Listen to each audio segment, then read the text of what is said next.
بسم اللہ الرحمن الرحیم نحمده ونصلی علی رسولہ الکریم اما بعد. ہر مسلمان مرد اور عورت پر اللہ نے 3 ذمہ داریاں رکھی ہیں. چوتھی ذمہ داری نہیں ہے, صرف 3 ذمہ داریاں ہیں. سب سے پہلی ذمہ داری یہ ہے کہ ہم اپنا دین سیکھیں. یہ سب پر ضروری ہے. دوسری ذمہ داری یہ ہے کہ ہم اپنے دین پر چلیں. اور تیسری ذمہ داری یہ ہے کہ اپنا دین دنیا میں پھیلے, ہم اس کی کوشش میں لگے رہیں. اب آسان کوشش ہمارا دعوت کا کام ہے. بھئی ہر آدمی قرآن کا ترجمہ نہیں کر سکتا, ہر آدمی بیان نہیں کر سکتا, ہر آدمی مومن کا ہتھیار نہیں لکھ سکتا, بکھرے موتی نہیں لکھ سکتا. اس کے لیے اس کی صلاحیت کی چیز ضرورت ہے. تو کیا کرے ہر آدمی؟ لیکن ہر آدمی نماز کی دعوت دے سکتا ہے. چاہے نماز کے لیے آ جاؤ, چاہے قرآن پڑھنے کے لیے آ جاؤ, بھائی جماعت میں وقت لگا لو, ایک چلہ وقت لگا لو, تو ہر آدمی کر سکتا ہے. تو مولانا یوسف صاحب رحمۃ اللہ علیہ نے باقاعدہ باب باندھا ہے تو صحابہ میں کہ باب عرض دعوت کو پیش کرنا. لیکن ایک بات آج کل میں ہمارے ساتھیوں سے کہتا ہوں کہ دعوت کا کام کرنے کے بعد بھی اگر آدمی محروم رہا تو اس سے بڑا بدبخت کوئی نہیں. اتنی محنت کی بیچارہ سال. آپ کی جماعتیں ہم نے انگلینڈ کے اندر دیکھی. ابھی میرا انگلینڈ کا سفر ہوا تھا 2 مہینہ پہلے, تو وہاں دیکھا تو 7 مہینے کی جماعتیں, 8 مہینے کی جماعتیں. بیچارے کتنی مجاہدہ کرتے ہیں سردیوں میں بچوں کو چھوڑ کر. تو ہم کچھ لے کر جائیں. اچھا, لے کر جانے کا طریقہ کیا ہے یہ آپ کو میں آسان لفظوں میں سمجھاؤں. دعوت اور تبلیغ کا کام ہم صفات کے ساتھ کریں. صفات کیا ہے؟ ہمارے اخلاق اچھے ہوں, ہمارے معاملات اچھے ہوں, ہمارا معاشرہ اچھا ہو.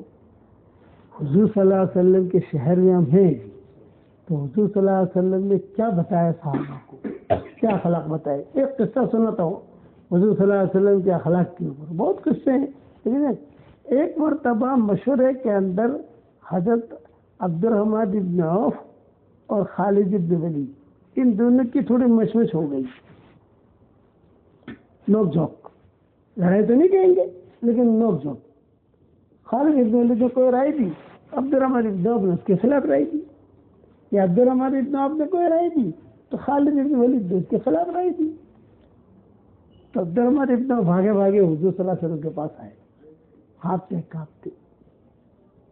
بڑے آدمی تھے عبد الرحمن ابن عوف. خالد ابن ولید یہ لڑکوں میں, ہمارے لیے تو خالد ابن ولید صحابی ہے, لیکن صحابہ کے ماحول کے اندر خالد ابن ولید کا شمار لڑکوں میں ہوتا تھا. ینگ پارٹی, کوئی اتنے بڑے شمار میں آخر میں آئے ہیں. وہ پہلے مسلمان ہونے والے میں نہیں ہے خالد ابن ولید جو ہے وہ. عبد الرحمن ابن عوف بھاگے آئے حضور کے پاس ہانپتے کانپتے. تو حضور صلی اللہ علیہ وسلم نے پوچھا کہ عبد الرحمن کیا ہوا, خیریت ہے؟ حضرت عبد الرحمن ابن عوف نے کہا کہ حضرت مشورے کے اندر وہ جو لڑکا آیا ہے خالد ابن ولید, کوئی یہ بات کروں تو خلاف رائے دیتا ہے. میں مشرق کی رائے دوں تو مغرب کی رائے دیتا ہے, میں مغرب کی رائے دوں تو وہ شمال کی رائے دیتا ہے. اور یہ باتیں چل رہی تھی. اتنے میں خالد ابن ولید بھی ہفتے کانپتے آ گئے. اب دونوں بیٹھ گئے حضور کے سامنے. تو آپ نے فرمایا خالد کیا ہوا؟ بولے بڑے میاں جو ہے یہ مجھے بخشتے ہی نہیں, جو میں رائے میرے خلاف رائے دیتے. اب حضور صلی اللہ علیہ وسلم کا یہ جواب سنو. وہ جواب جو ہے ہمارے لیے اصول ہے. ان دونوں کا لڑنا یہ اصول نہیں ہے. آج ہم نے لڑنے کو اصول بنایا نا. حضور کا جواب جو ہے یہ اصول ہے. تو حضور نے کیا فرمایا, یا عبد الرحمن یا خالد ابن ولید انت تحترم عبد الرحمن ابن عوف لأنه بدری. اے خالد, عبد الرحمن ابن عوف کا احترام کرو اس لیے کہ وہ بدری ہے, بدر میں شریک ہوا ہے. تو بدری نہیں ہے. خالد ابن ولید بدری نہیں تھے, تو بدر میں شریک نہیں ہوا. بدریوں کا تو بہت اچھا مقام ہے. تو خالد ابن ولید نے کہا کہ حضرت میں کب تک احترام کروں, جب دیکھو تو ہمارا مشورے کے اندر کچھ نہ کچھ ہوتا رہتا ہے. تو حضور صلی اللہ علیہ وسلم متوجہ ہوئے عبد الرحمن بن عوف کی طرف اور یہ کہا اے عبد الرحمن تم خالد بن ولید کا احترام کرو اس لیے کہ یہ اللہ کی تلواروں میں سے تلوار ہے. تعریف یہاں بھی کی اور دونوں کو جوڑ دیا. تعریف یہاں بھی کی اور تعریف یہاں بھی کی اور دونوں کو جوڑ دیا محبت کے ساتھ. اس لیے دعوت کا کام یہ بہت بڑی عظمت والا ہے. ایک شرط لگا لو اس کے ساتھ صفات کے ساتھ اخلاص اللہ کے لیے. کہ میرے والد صاحب رحمۃ اللہ علیہ فرماتے تھے جن لوگوں نے دیکھا ہوگا ابا کو تو دیکھا ہوگا آپ نے رائمنڈ کے اجتماع میں بیان کی بات بیان ہوتا تھا. جب میرے والد صاحب رحمۃ اللہ علیہ کا انتقال ہوا تو حاجی عبد الوہاب صاحب نے تعزیت کا خط ہمیں لکھا. مرکز اس وقت ایک ہی تھا, ہم سب مرکز میں تھے. بعد میں یہ حالات آئے جو حالات آئے ابھی. تو عبد الوہاب صاحب کا خط آیا تھا. پہلا جملہ یہ تھا بھائی مولانا عمر صاحب پالم پوری رحمۃ اللہ علیہ کا انتقال ہو گیا. پورا سال ہم ان کا انتظار کرتے تھے. یہ حاجی صاحب نے کہا پورا سال ہم کب رائے کا اجتماع ہو, کب مغرب بعد مولانا کا بیان ہو, کب رائے کا اجتماع ہو, کب مغرب بعد مولانا کا بیان. تو والد صاحب رحمۃ اللہ علیہ فرماتے تھے کہ دعوت اور تبلیغ کا کام اگر ہم صفات کے ساتھ کریں گے تو انشاءاللہ ایک چلے میں آدمی ولی بن جائے گا. اتنا اونچا کام ہے کہ ایک ایک قدم پر جو ہے دل کا اندھیرا کٹتا ہے. اور ہفتے مدینہ منورہ میں ماشاء اللہ مدینہ منورہ کی برکتیں جو ہے وہ اپنی جگہ ہے. مدینہ منورہ مکہ مکرمہ یہ ایسی بستیاں ہیں کہ فرشتے بھی انتظار کرتے ہیں. کتابوں میں لکھا کہ ہماری ڈیوٹی یہاں لگ جائے, ہماری ڈیوٹی یہاں لگے, یہاں کے لوگوں پر لگے.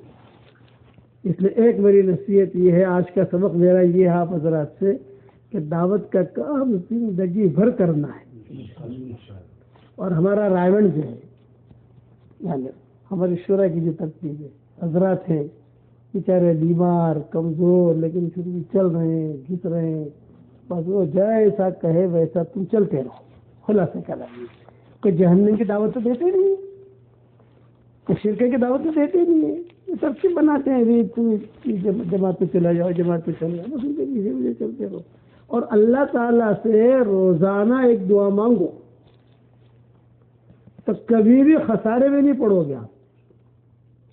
اور وہی دعا مانگو کہ اے اللہ ہر نماز کے بعد اتنا جملہ کہہ دو اللہ تعالیٰ سے, آپ کی عورتیں بھی کہہ دیں, آپ کے بچے بھی کہیں, ایک بات صرف جو دعائیں مانگنے آپ کو مانگو نماز کے بعد. میں نے کچھ کارڈ بھی دیے تھے آپ لوگوں کو بھیجے میں نے دیا, تو وہ تو حدیث میں آتے ہیں, لیکن علماء نے لکھا ہے کہ ایک دعا روزانہ ہر فرض نماز کے بعد مرد اور عورتوں کو مانگنی چاہیے. اور وہ کیا دعا ہے؟ اے میرے پیارے اللہ, میں میرے سارے معاملات چاہے دین کے ہوں, دنیا کے ہوں, شادیوں کے ہوں, تجارتی ہوں, بچیوں کے ہو, بچوں کے جو میرے معاملات ہیں میں تجھے سوچتا ہوں.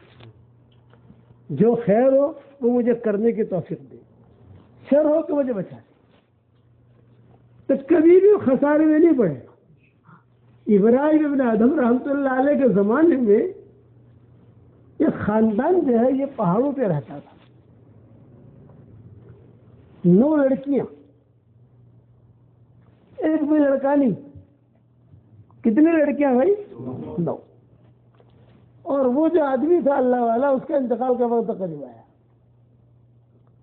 اس کی بیوی کھڑی ہے, بچیاں کھڑی ہیں, اور پہاڑوں کے اوپر وہ سیرا کرتے تھے, نیچے سے پانی لے کر اپنا گزارا کرتے تھے.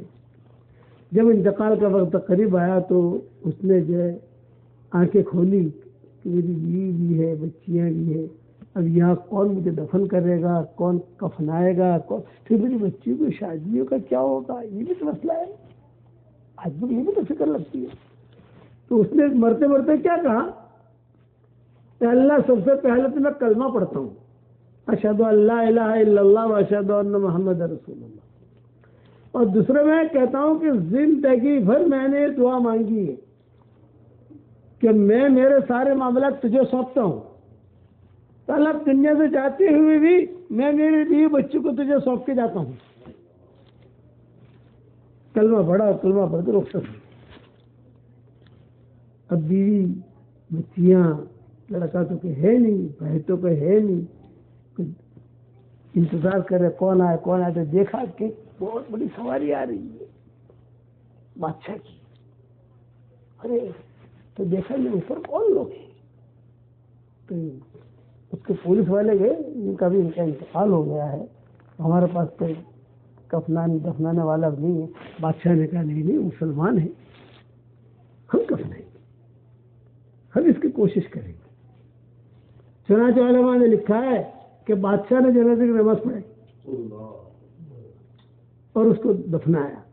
پھر بادشاہ نے پوچھا کہ بچیاں کس کی ہیں؟ سب جوان تھی۔ تو وہ بیوہ جو تھی اس نے کہا میری۔ اچھا اور یہ آپ کے شوہر کیا کام کرتے تھے؟ کچھ نہیں، اللہ اللہ کرتے تھے اور روزانہ ایک دعا مانگتے تھے، اے اللہ میں میرے سارے معاملات تجھے سونپتا ہوں۔ یہ آپ کو نصیحت کرتا ہوں کہ روزانہ اپنے معاملات اللہ کو سونپا کرو، شرماؤ مت اس میں، تو جو خیر ہوگا اللہ آپ کا ہاتھ پکڑ کر اس طرف لے چلے گا، شر ہوگا اللہ آپ کا ہاتھ پکڑ کے بچا لے گا آپ کو۔ روزانہ یہ دعا مانگتا تھا۔ تو بادشاہ نے کیا کہا، کتنی لڑکیاں ہیں؟ کہا 9۔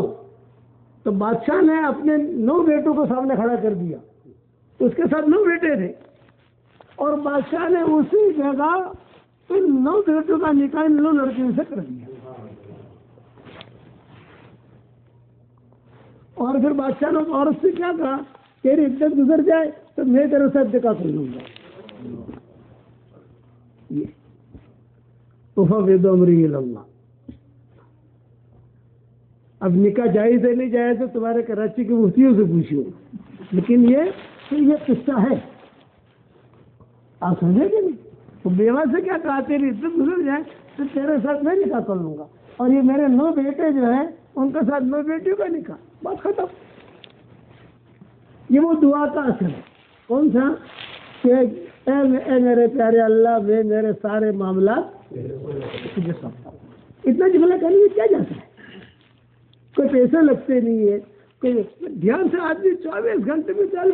میں تو میرے ساتھیوں کو کہتا ہوں کہ بھائی ہر فرض نماز کے بعد نہیں پڑھ سکو تو 24 گھنٹے میں 1-2 بار تبادلہ کہہ دو۔ میں روزانہ جب وضو کرنے کے لیے بیٹھتا ہوں روزانہ میری عادت، آج کی اپنی پرائیویٹ بات کسی کو بتاتا نہیں ہے، لیکن میں تمہیں بتا رہا ہوں، میں روزانہ جب بھی وضو کے لیے بیٹھوں تو میری جگہ جو وضو کرنے کی بالکل پاک صاف ہے۔ یہاں پر بھی مدینہ منورہ میں بھی، دہلی میں بھی، نظام الدین یہ فیض ضلع ہی جہاں ہمارا مرکز ہے وہاں پر بھی، ہمارے گھر میں بھی، بمبئی میں بھی، اور جہاں ہم جاتے ہیں وہاں الحمدللہ تب بیٹھتے ہی میں کہتا ہوں افوض امری الی اللہ۔ افوض امری الی اللہ کا مطلب کیا؟ میں میرے سارے معاملات تجھے سونپتا ہوں۔ یہ تو میں نے ایک قصہ سنایا آپ کو، اس قسم کے قصے میں نے میری کتاب بکھرے موتی کا نام تو سنا ہوگا، کراچی میں تو سدا بہار ہے ماشاءاللہ، مومن کا ہتھیار اور بکھرے موتی، اس قسم کے قصے میں نے بہت لکھے ہیں۔ اتنی دعا مانگو گے انشاءاللہ، کل سے شروع کر دو آپ، پھر دیکھو خیر برکتیں کیسی آتی ہے۔ پھر آپ کو اللہ تعالیٰ جو ہے کوئی سودا کرنے جاؤ گے آپ کو سونا دکھ رہا ہے لیکن گڑبڑ ہوگی تو اللہ آپ کا ہاتھ پکڑ کے بچا لے، ایسی زبردست دعا ہے۔ ایک نصیحت یہ، دوسری نصیحت یہ کہ کراچی میں تو آپ نے بہت پراپرٹی بنائی، ہماری دعا ہے کہ اللہ تعالیٰ اور آپ کی پراپرٹی میں برکت دے۔ اب جنت میں پراپرٹی بنائیے، اور جنت میں پراپرٹی بنانے کا آسان طریقہ کیا ہے بتاؤں؟ 10 مرتبہ سورہ اخلاص پڑھو تو جنت میں ایک محل تیار ہو جاتا ہے، 20 مرتبہ پڑھو 2 محل تیار ہو جاتے ہیں، 30 مرتبہ پڑھو 3 محل تیار ہو جاتے ہیں۔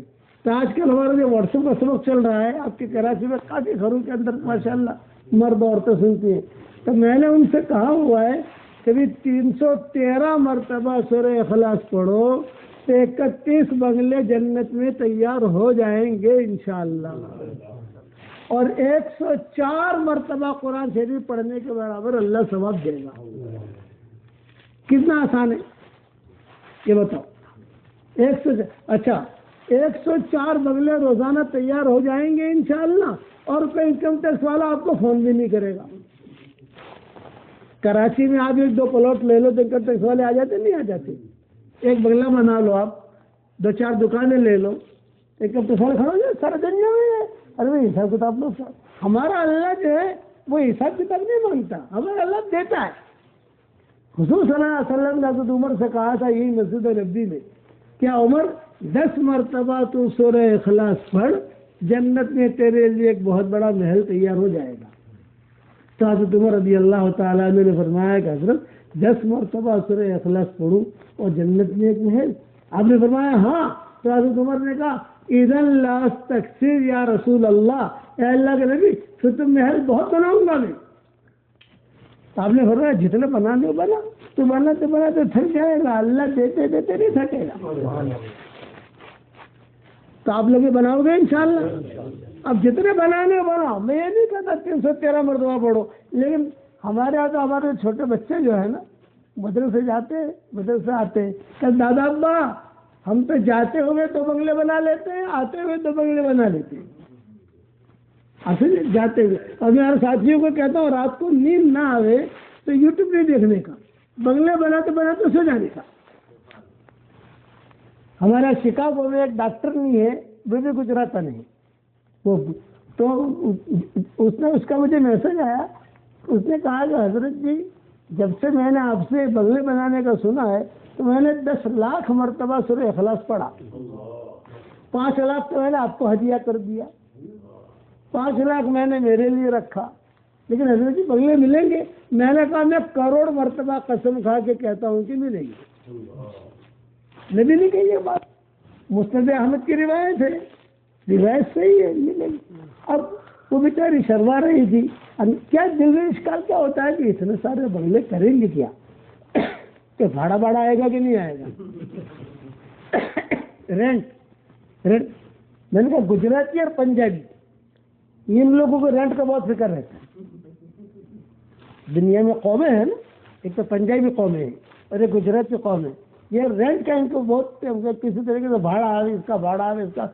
میں نے کہا دیکھ بیٹا بھاڑا تو نہیں آئے گا، کتنے بنگلے کریں گے کیا؟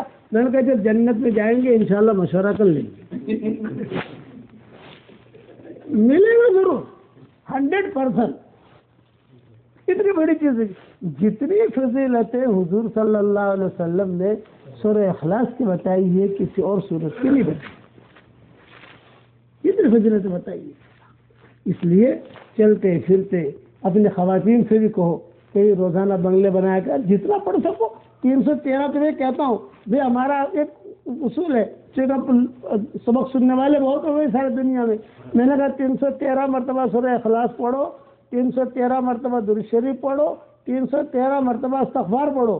اس کے بعد اللہ تعالیٰ سے جو دعا مانگو گے اللہ آپ کی دعا قبول کرے گا. ٹرائی کر کے دیکھ لو، عادت ڈالو اس کی. اور میری کتاب مومن کا ہتھیار نام سنا ہوگا آپ نے، آپ کے یہاں ماشاء اللہ سدا بہار ہے، کئی لوگ چھاپتے ہیں، ہر مطلب والا تقریباً چھاپتا ہے. صبح شام کی دعائیں پڑھو. حضور صلی اللہ علیہ وسلم نے یہ صبح شام کی دعاؤں کو عرش تک جانے کا راستہ بتایا ہے. حضور نے یہ دعائیں پڑھ کر ان دعاؤں کا راستہ بتایا کہ اللہ تک پہنچتی ہے. میں نے صرف حدیث کی دعائیں جمع کی، ادھر ادھر کوئی دعائیں جمع ہی نہیں کی میں نے. نہیں، حضور صبح یہ پڑھتے تھے، شام کو یہ پڑھتے تھے. اس کا اہتمام کرو. اور ایک نصیحت یہ کرتا ہوں، اللہ کے راستے میں نکل کر آپس میں محبت کے ساتھ رہو. کسی ساتھی سے، میرے والد صاحب رحمۃ اللہ علیہ فرماتے تھے، کسی ساتھی سے کوئی چپ ہو جائے تو اس کے اوپر پردہ ڈالو. ابا کہتے ساتھی ہمارا ہے، ہم تو جو ہے ساتھی کو لے کر چلیں گے، ساتھی کو توڑ کے نہیں چلیں گے. اور میں ہمیشہ دعا کرتا ہوں اس کے لیے جو مجھے اپنی دعاؤں میں یاد رکھتا ہے. اگر آپ میرے لیے دعا کرو گے تو انشاءاللہ میری دعا میں پارٹنر رہو گے. انشاءاللہ دعا کرو گے انشاءاللہ. اور مدینہ منورہ کے قیام کے اندر جب بھی فرصت ملے تو درود شریف پڑھنے کا بہت اہتمام کرو. جو میں نے درود شریف کی کتابیں دی آپ لوگوں کو، ہے نا، 100 ہے نا اللہ کے نام کے ساتھ ہے وہ درود شریف. میں ایک بات کہتا ہوں مذاقاً, کیا اللہ تعالیٰ سامنے کھڑا ہو ہمارے, ہم دیکھ لیں اللہ کو اور اللہ کو کہے کہ اللہ تعالیٰ کی کتاب پڑھے جو میں نے آپ کو دی ہے, 40 استغفار ہیں, 100% اوکے. اور استغفار کی کتنی فضیلت ہے آپ جانتے ہو, 100 درود ہے, 100% اوکے. تو اللہ کہیں گے یہ پڑھو. اچھا آپ کی کتاب ہی پڑھنی ہے تو یہ پڑھو, کیونکہ اس میں 40 استغفار میں نے قرآن سے لیے. اب قرآن کی ساری دعائیں جمع کر رہا ہوں. قرآن میں جتنی دعائیں ہیں سب ایک ساتھ کسی نے جمع نہیں کی. اب میرا کام یہ چل رہا ہے کہ پورا قرآن کی ساری دعائیں میں جمع کروں. آپ دعاؤں کے ذریعے مدد کرو گے, اللہ میرے لیے آسان کرے. عافیت کے ساتھ آپ کے ہاتھ تک انشاءاللہ پہنچ جائے گی انشاءاللہ. اور درود شریف کی فضیلتیں آپ سمجھتے ہو. 20 فائدے میں نے لکھے ہیں 100 درود کی. سب سے پہلا فائدہ یہ لکھا ہے جو پابندی سے پڑھے گا حضور صلی اللہ علیہ وسلم اس کے خواب میں تشریف لائیں گے. یہ سب سے پہلا فائدہ میں نے لکھا ہے اس کے اندر. سب کو مل گئی, کوئی رہتا نہیں گیا, مل گیا نا سب کو آپس. اور ایک بات اور ذہن میں رکھنا, مصنف کی طرف سے کوئی چیز ہدیہ ملے تو اس میں کروڑ ٹکا روحانی کرنٹ بڑھ جاتا ہے. میں خود آپ کو ہدیہ دیا نا, اور مسجد نبی بھی دیا, یہ تو بہت بڑی چیز ہے. چھاپنے کے اعتبار سے آپ کتنی چھاپ سکتے ہو, ماشاء اللہ. آپ کو پی ڈی ایف جو کراچی والے تو بہت چھپ کے تقسیم کرتے ہیں رمضان سے پہلے. ہمیں بھی بھیجتے ہیں ہماری کتاب, ہمارے سبق کو ہمیں بھی بھیجتے ہیں کہ بھی, اور ہم اس کو تقسیم کرتے ہیں ماشاء اللہ. اس لیے درود شریف پڑھنے کا اہتمام کرو, اور یہ عزم کرو, یہ نیت کرو کہ مرتے دم تک دعوت کے کام میں اپنے آپ کو لگانا ہے, اخلاص کے ساتھ اور صفات کے ساتھ. سب تیار ہو انشاءاللہ. اب دعا کرو. اللہم لک الحمد کما انت اہلہ, فصلی وسلم علی سیدنا محمد کما انت اہلہ, وافعل بنا ما انت اہلہ, فانک اہل التقوی واہل المغفرہ. اے اللہ ہمارے گناہوں کو معاف فرما, ہماری خطاؤں سے درگزر فرما, ہماری اس جماعت کو بے انتہا قبول فرما, ان کے نکلنے کو قبول فرما, ان کے بال بچوں کو قبول فرما. اے اللہ ان کے یہاں گشت کرنے کو قبول فرما. اے اللہ ہر فرد امت کو دین کا داعی بنا دے, ہر فرد امت کو دین کا داعی بنا دے. رسول اللہ صلی اللہ علیہ وسلم نے جتنی خیر کے لین کی دعائیں مانگی ہیں وہ ساری کے ساری ہم سب کے لیے مقدر فرما, اور جن شرور سے پناہ چاہی ہو ان شرور سے تو ہماری حفاظت فرما. اے اللہ تیری مخلوق میں سے جو بیمار ہو تو ان سب کو شفا دے. انسان بیمار ہو تو انسانوں کو شفا دے, جنات بیمار ہو تو ان کو شفا دے, جانور بیمار ہو تو ان کو شفا دے, جو بیمار ہو سب کو شفا دے. تیری مخلوق میں سے جس کی جو حاجت ہو اس کے حاجت کا تو غیر سے تکفل فرما. اے اللہ جس کی جو پریشانی ہو اس کے پریشانی کو دور فرما. اے اللہ دونوں جہاں کی ذلت و رسوائی سے ہماری حفاظت فرما. اے اللہ جس نے مجھے دعاؤں کے لیے کہا ہو یا دعاؤں کے لیے خطوط میں لکھا ہو, یا جن کا ہم پر کسی قسم کا حق اور احسان ہو, یا جو مجھے اپنی دعاؤں میں یاد کرتے رہتے ہوں, مائیں بہنیں بیٹیاں بہوئیں بچیاں بھائی دوست احباب مجھے اپنی دعاؤں میں یاد کرتے رہتے ہوں, میری ساری دعاؤں میں ان کا پورا پورا حصہ عطا فرما اور پورا پورا حصہ نصیب فرما. اے اللہ مدینہ منورہ سے میں دعا کر رہا ہوں, اے اللہ ہر فرد امت کو تو قبول فرما لے, ہماری جماعتوں کی نقل و حرکت کو قبول فرما. اے اللہ ہمارے آپس میں محبتیں پیدا فرما, ہمارے آپس میں محبتیں پیدا فرما, ہمارے دلوں کو جوڑ دے, ہمارے دلوں کو جوڑ دے, ہمارے دلوں کو جوڑ دے. اے اللہ اس مجلس میں فرشتے بھی موجود ہیں, اے اللہ ان فرشتوں کی آمین کے کہنے کو ہمارے لیے قبول فرما, ان فرشتوں کے آمین کے کہنے کو قبول فرما. اے اللہ اگر فضل کرے تو چھٹیاں, اور اگر عدل کرے تو لٹیاں. اگر آپ کسی کے ساتھ فضل کا معاملہ فرمائیں تو اللہ اس کی گاڑی کنارے لگ جائے گی, اور کسی کے ساتھ اگر عدل اور انصاف کرنے پر آپ آئیں گے اے اللہ وہ ہلاک ہو جائے گا. اے اللہ ہمارے ساتھ فضل کا معاملہ فرما. اے اللہ ہماری آنکھوں میں تیری محبت کا سرما لگا دے, اے اللہ ہماری آنکھوں میں تیری محبت کا سرما لگا دے. ہمارے دلوں میں تیری معرفت کا نور کوٹ کوٹ کے بھر دے۔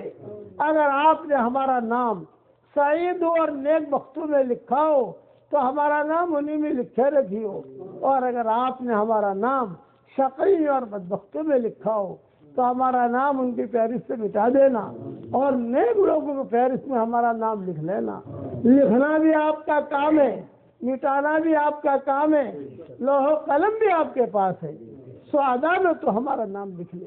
اے اللہ، ہمیں مانگنا نہیں آتا مگر آپ کو دینا تو آتا ہے، اپنے کرم سے ہماری جھولیوں کی ہدایت سے بھر دے۔ اے اللہ، میری دعا پر جہاں کہیں آمین کہی جائے اس کے جائز مرادوں کو پوری فرما، اور اس جماعت کی جائز مرادوں کو پوری فرما، اور ہم سب کے جائز مرادوں کو پوری فرما۔ اے اللہ، ہم سب کو ہماری اولاد کی آنکھوں کا ٹھنڈک بنا دے، اور ہماری اولاد کو ہماری آنکھوں کا ٹھنڈک بنا دے۔ ہماری اولاد کی خوشیاں ہمیں دکھا دے، اور ہماری خوشیاں ہماری اولاد کو دکھا دے۔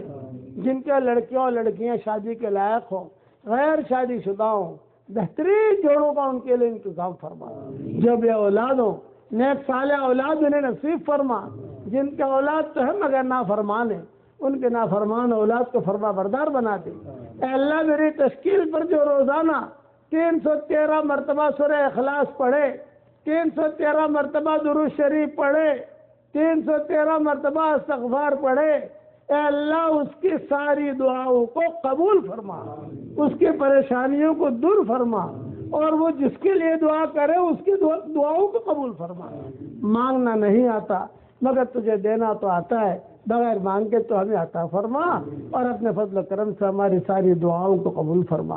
سبحان ربنا رب العزت عما یصفون وسلام علی المرسلین والحمد للہ رب العالمین۔